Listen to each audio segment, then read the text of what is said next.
اللهم صل على محمد وعلى آل محمد۔ میرے دیکھنے والے تمام مسلمان بہن بھائیوں کو میری طرف سے السلام علیکم ورحمۃ اللہ وبرکاتہ۔ قرآن مجید کے مشکل الفاظ کو سیکھنے کا سلسلہ جاری ہے اور الحمدللہ 15 سپارے مکمل ہوئے، اور آج کے اس سبق میں پارہ نمبر 16 نمبر پارہ قال علم کے مشکل الفاظ کو سیکھنا اور حل کرنا شروع کرتے ہیں۔ غور سے سنیے گا۔ اعوذ باللہ من الشیطان الرجیم، بسم اللہ الرحمن الرحیم۔ پارہ نمبر 16 قول علم کی پہلی آیت آپ کے سامنے ہے یہاں سے، اور اس پارے میں ہے سورہ کہف کا کچھ حصہ، سورہ مریم اور سورہ طٰہٰ۔ تو اب پہلے لفظ کی طرف آتے ہیں اور اس کو حل کرتے ہیں۔ سورۃ الکہف کی آیت نمبر ہے 77 نمبر آیت ہے، اور یہاں پر آپ کو یہ نظر آتا ہے وقفہ 3 جگہوں پر آتا ہے، آگے بھی 2 جگہ ہیں اور پیچھے بھی گزر چکی ہے 1 جگہ، پیچھے 2 ہیں، ایک یہ آخری ہے۔ تو یہاں پر دیکھیں وقفہ نظر آتا ہے، تو اس کو پڑھنے کا طریقہ تو یہ ہے جس طرح ہم سکتہ کرتے ہیں کہ ہماری آواز 1-2 سیکنڈ کے لیے بند ہو جائے اور سانس چلتا رہے، اسی طریقے سے یہاں بھی پڑھنا ہوتا ہے۔ فانطلقا حتى إذا أتيا، یہاں پر میں نے سانس نہیں لیا، صرف آواز کو بند کیا، لیکن عام طور پر ہمارے جو پڑھنے والے بہن بھائی ہیں ان کی ایج زیادہ ہے، ہمارا ان سے تعلق ہے، وہ بڑی ایج کے ہوتے ہیں اکثر جو قرآن مجید سیکھ رہے ہیں ہم سے، تو ان کی جو سانس ہے وہ کم ہوتی ہے، تو ان کو چاہیے کہ یہاں پہ رک جائیں۔ فانطلقا، یہاں پر سانس لے سکتے ہیں پھر آگے وہ پڑھ سکتے ہیں، یہاں پر رکنا واجب لازم نہیں ہے۔ اور یہ آ جاتا ہے چھوٹا نون، تو چھوٹے نون کو پڑھنے کا طریقہ یہ ہے کہ چھوٹے نون کو سین کے ساتھ ملانا ہے۔ یہاں سے میں تلاوت کرتا ہوں۔ اہل قریۃ استطعما، اہل قریۃ، نون کو سین کے ساتھ ملایا، نون سین زیر نس، تا طا زبر تا، باریک تا پھر موٹی تا، تا، اہل قریۃ استطعما۔ اگلا لفظ دیکھیں، سورۃ الکہف کی آیت نمبر 94 نمبر آیت ہے، اور آپ جانتے ہیں کہ سورۃ الکہف میں یأجوج ومأجوج کا لفظ آتا ہے، تو یہاں پر بہت سارے بہن بھائی الف سمجھ کر اس طرح پڑھتے ہیں یاجوج وماجوج۔ دیکھیں یا کے بعد جو ہے الف نہیں ہے، الف کے اوپر زبر زیر پیش آ جائے، یہ سکون آ جائے تو اس کو حمزہ پڑھا جائے گا، تو یہاں پر اور یہاں پر یہ دونوں جگہ حمزہ پڑھیں گے، اور حمزہ ساکن ہے، اور حمزہ ساکن پر آپ جانتے ہیں جھٹکا دے کر پڑھنا ہے، یا حمزہ زبر یا، جیم واو پیش جو، جیم زبر جا، یأجوج ومأجوج، ان یأجوج ومأجوج، تو دونوں جگہ پر حمزہ ساکنہ پر جھٹکا دینا ہے، یأجوج ومأجوج پڑھنا ہے، یاجوج وماجوج الف کے ساتھ نہیں پڑھنا۔ سورۃ الکہف کی آیت نمبر ہے 100 نمبر آیت ہے سورۃ الکہف کی، اور یہاں پر آپ کو چھوٹا نون نظر آ رہا ہے، دیکھیں یہاں آیت مکمل ہو رہی ہے، ہم رک جائیں گے تو پھر چھوٹے نون کو پڑھنے کی ضرورت نہیں ہے۔ یومئذ للکافرین عرضا، تو یہاں رک گئے، اس کے بعد یہاں الگ پڑھیں گے تو زبر کے ساتھ آپ کو بتایا کہ خالی الف کے بعد لام ہو، جیسے کہ یہاں خالی الف کے بعد لام ہے تو زبر کے ساتھ پڑھیں گے خالی الف کو۔ الذین کانت، الذین کانت، لیکن یہ چھوٹا نون دے دیا ہے اور یہاں پر خالی الف ہے، خالی الف پر ملا کر پڑھنا اور الگ پڑھنا دونوں صورتیں ہوتی ہیں، الگ پڑھیں گے تو زبر کے ساتھ الذین، لیکن ملا کر پڑھنا ہے تو پھر آپ نے اس چھوٹے نون کو لام کے ساتھ ملانا ہوگا، اور نون پر زیر ہے تو زیر کے ساتھ پڑھنا ہوگا۔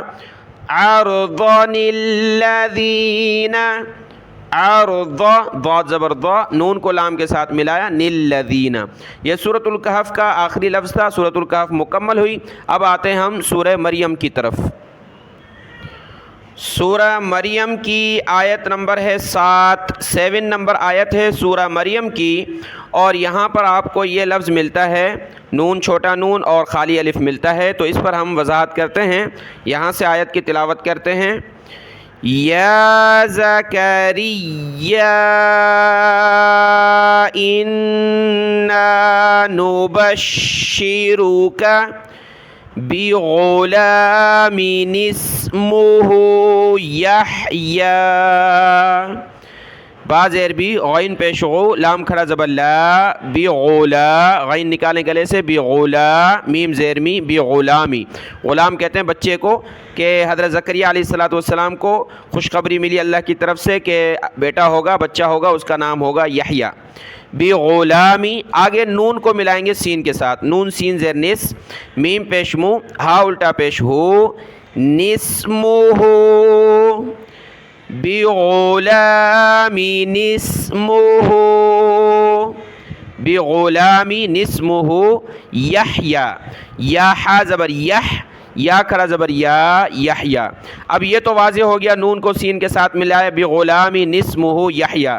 لیکن یہاں پر یہ خالی الف والا قاعدہ جو ہم نے آپ کو سکھایا ہے جو ویڈیو بنائی تھی خالی الف والے الفاظ اس میں وہ قاعدہ یہاں پر نہیں لگے گا. یعنی آپ کہیں کہ قاری صاحب ہم اس کو نہیں پڑھتے ملا کر بغلامی اس کو الگ کر دیا یہاں سے ہم پڑھیں تو یہاں پر ہم اس کو پیش کے ساتھ پڑھیں کیونکہ میم کے اوپر پیش ہے. اس کو پڑھیں اسمہ نہیں یہاں اسمو نہیں ہوگا. حالانکہ الف کے بعد لام نہیں ہے. پہلا قاعدہ آپ کو یہ بتایا تھا کہ لام ہو تو زبر کے ساتھ پڑھیں گے لام نہ ہو تو تیسرے نمبر والا حرف دیکھیں گے. یہاں تیسرے نمبر والا حرف پیش کے ساتھ ہے تو یہاں آپ اس کو پیش کے ساتھ نہیں پڑھ سکتے. اسمو نہیں پڑھ سکتے. وجہ یہ ہے کہ جو بھی الفاظ آپ کو وہاں ہم نے بتائے ہیں وہ عربی میں ہوتے ہیں افعال. انگلش میں کہہ دیں ایکشن والے الفاظ.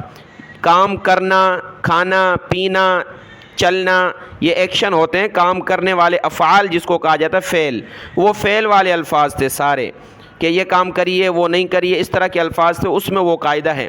یہ ہے اسم. اسم جو ہے اس پر یہ ایک ہی طریقہ ہوتا ہے ملا کر پڑھنے کا. اس کو الگ نہیں پڑھ سکتے. جیسے کہ بسم اللہ آپ بسم اللہ الرحمن الرحیم پڑھتے ہیں تو با کے بعد اسم ہے الف ہے جو کہ آپ کو نظر نہیں آتا. الف سین میم یہ ہے یعنی اسم کہتے ہیں نام کو. بسم اللہ اللہ کے نام کے ساتھ تو اسم یعنی یہ کبھی بھی الگ نہیں پڑھا جاتا الف کے ساتھ. ہمیشہ یہ ملا کر پڑھا جائے گا. تو با کو سین کے ساتھ ملا دیا اور الف بیچ میں ختم ہو جائے گا بسم اللہ. تو یہاں بھی بغلام اسمہ یحییٰ کبھی بھی یہ لفظ شروع سے نہیں آتا. یہ لفظ کہیں بھی آپ کو نظر نہیں آئے گا جہاں اس سے پہلے کچھ نہ ہو اور آپ اس کے الف کے ساتھ پڑھیں ایسا نہیں ہوتا. صرف ملا کر ہی پڑھنے میں یہ استعمال ہوتا ہے. اور یہ اسماء میں سے ہے افعال میں سے نہیں ہے. کیونکہ آپ قرآن مجید کی تلاوت کریں گے یہاں آپ کو یہ نظر آئے گا ہو سکتا ہے آپ کو وہ قاعدہ جو میں نے بتایا افعال کے بارے میں اور وہاں آپ یہ پیش لگا دیں اسمہ نہیں بلکہ پیچھے سے ملا کر پڑھنا ہے اس لفظ کو. بغلام اسمہ یحییٰ. اگلا لفظ دیکھتے ہیں. سورہ مریم مکمل ہو چکی. یہ ایک لفظ تھا جو آپ کو سمجھایا ہے. اس کے علاوہ کوئی ایسا خاص لفظ نظر نہیں آیا. اب ہم آ گئے ہیں سورہ طٰہٰ میں. سورہ طٰہٰ کی آیت نمبر 18 ہے. سورہ طٰہٰ آیت نمبر 18 میں یہ جملہ آپ کو نظر آتا ہے. تو یہاں یا پر وقف کرنے میں بہت سارے بہن بھائی پریشان ہوتے ہیں. آج بھی ہمارے ایک بھائی نے مجھ سے واٹس ایپ پر اس لفظ کے بارے میں پوچھا تھا تو میں نے واضح سمجھا کہ اب اس کو ویڈیو میں بھی سمجھایا جائے. تو یہاں سے تلاوت کرتے ہیں. قال ہی عصای. دیکھیں جہاں ہم وقف کرتے ہیں اس وقف میں آخری حرف پر سکون دے دیتے ہیں. آپ کو یہ قاعدہ بتایا ہے. یہ آخری لفظ ہے. عصایا پورا لفظ ہے اور اس لفظ کا آخری حرف یا ہے. جب ہم یہاں رکیں گے وقف کریں گے تو آخری حرف پر سکون لگائیں گے یعنی جزم بھی کہتے ہیں جسے. یہ ہوتا ہے یہ سکون اور جزم ہوتا ہے. ٹھیک ہے یہ ہم یہاں لگا دیں گے. تو رکنے کا طریقہ ہوگا عین زبر ع صاد الف زبر صا عصا یا زبر یا عصایا. جب رکیں گے تو عصای یہ پڑھیں گے صرف یعنی یا ساکن عصای. قال هي عصاي، قال هي عصاي۔ اس طرح کے جتنے بھی الفاظ آئیں یہاں پہ زبر زیر ہو تو آپ اس پہ ساکن کر کے اس کو وہاں رک سکتے ہیں۔ اگلا لفظ دیکھتے ہیں، سورہ طٰہٰ کی آیت نمبر 64 ہے، 64 نمبر آیت ہے، اور اس میں یہ لفظ ہم نے دیکھنا ہے، فَأَجْمِعُوا كَيْدَكُمْ ثُمَّ أْتُوا صَفًّا۔ سا کو میم کے ساتھ ملائیں گے اور میم کو حمزہ ساکنہ کے ساتھ، اور حمزہ ساکنہ کو جھٹکے کے ساتھ پڑھنا ہے، ثُمَّ أْتُوا، ثُمَّ أْتُوا صَفًّا۔ سورہ طٰہٰ کی آیت نمبر 71 ہے، 71 نمبر آیت ہے، تو یہاں پر یہ تھوڑا سا مشکل لفظ ہے اور یہ اس کو ہم حل کرتے ہیں، اور اسی کے ساتھ دیکھیں ویڈیو میں ہم کچھ الفاظ کو کور کر لیتے ہیں اپنے علم کے اعتبار سے، اور کسی کو ہم سے چھوٹ جاتا ہے، رہ جاتا ہے، جس کو ہم تو آسان سمجھتے ہیں، کوئی پڑھنے والا آسان نہیں سمجھتا، تو جو الفاظ آپ کو مشکل لگیں، آپ کو یہ چینل پر میرا واٹس اپ نمبر ہے، اوپر بینر پر لکھا ہوگا، تو اس پر آپ رابطہ کر کے وہ مشکل لفظ آپ پوچھ سکتے ہیں، تصویر کھینچ لیں یا پھر وائس کر کے پوچھ لیں، آپ کو وہ بتا دیں گے، تاکہ آپ کی جو الجھن ہے وہ ختم ہو جائے گی، قرآن مجید کی تلاوت کو لے کر کے جو الجھن ہے وہ ختم ہو جائے گی۔ ان الفاظ کو دیکھتے ہیں، فَلَأُقَطِّعَنَّ، فا زبر فا، لام زبر لا، حمزہ پیش او، فَلَأُقَطِّ، قاف کو طا کے ساتھ ملایا، قَطِّعَنَّ، اور یہاں پر خِلَافٍ وَلَأُ، فا کو واو کے ساتھ ملایا، خِلَافٍ وَلَأُ، یہاں فا کے ساتھ فَلَأُ، یہاں واو کے ساتھ وَلَأُ، آگے سے یہ واو خالی ہے، اس کو چھوڑ دینا ہے، اور آگے صاد کو لام کے ساتھ ملایا، صَلِّبَنَّکُمْ، وَلَأُ صَلِّبَنَّکُمْ۔ یہاں پر بھی جو وقف کا طریقہ آپ کو سکھایا ہے، سورہ طٰہٰ کی آیت نمبر 85 ہے، میں نے جب بتایا کہ یا کو ساکن کر دیں گے جب وقف کریں گے، تو یہاں پر بھی دیکھیں یا مشدد ہے اور اس کے اوپر پیش ہے، تو یہاں ہم نے اس کی پیش ہٹا کر اس پر سکون دے دینا ہے، کیونکہ ہم یا وقف کر رہے ہیں، روک رہے ہیں، ٹھیک ہے۔ اب پیش کی جگہ پر تو سکون آ گیا، یہ مشدد جو تشدید ہے یہ کہاں جائے گی، تو یہ تشدید باقی رہے گی، سخت کرتے ہوئے ہم نے یا پر وقف کرنا ہے، سامیریو پیش کے ساتھ ہے، جب وقف کریں گے تو سامیری، سامیری، یا پر تشدید پڑھی لیکن زبر زیر پیش کو نہیں پڑھنا، سکون پڑھنا ہے، جزم پڑھنا ہے، سامیری، سامیری۔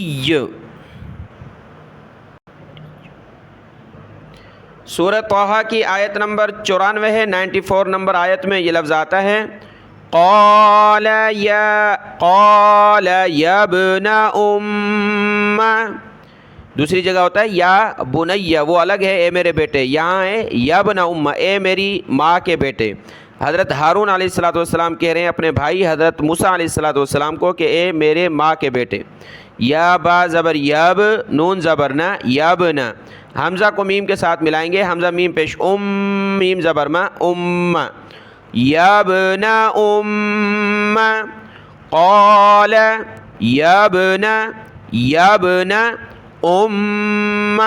اب دیکھیں یہاں پر کہا اے میرے ماں کے بیٹے، اے میرے باپ کے بیٹے نہیں کہا، تو یہ تفسیر کی بات ہے کہ اس کی تفصیل جب ہم کریں گے تفسیر تو اس میں یہ وجہ بتا دیں گے انشاءاللہ تعالی۔ فی الحال اس لفظ پر توجہ دینی ہے کہ تلاوت کس طرح کریں گے، یبن ام۔ سورہ طٰہٰ کی آیت نمبر ہے 87 87، اور جو قاعدہ آپ کو بتایا ہے کہ وقف میں آخری حرف پر سکون دے دینا ہے، یہاں پر بھی دیکھیں فنسیہ، یہاں پر زبر ہے، اب بہت سارے بہن بھائی پریشان رہتے ہیں کہ کس طرح رکیں، تو یہاں پر آپ سکون دے دیں، فنسی، فنسی۔ تو اسی کے ساتھ یہ آخری لفظ تھا پارہ نمبر 16 کا، تو سورہ کہف، سورہ مریم، سورہ طٰہٰ کے مشکل الفاظ، اور پارہ نمبر 16 مکمل ہوا قال لم۔ کل انشاءاللہ پارہ نمبر 17 اقترب للناس کے مشکل الفاظ کو سیکھیں گے۔ آج اس سبق کو اچھے طریقے سے ذہن نشین کر لیں، اس کو لائک کریں، کمنٹ کریں، اور اسی طریقے سے اس ویڈیو کو اپنے بہن بھائیوں میں شیئر کریں۔ اللہ آپ کو جزائے خیر عطا فرمائے۔ السلام علیکم ورحمۃ اللہ وبرکاتہ۔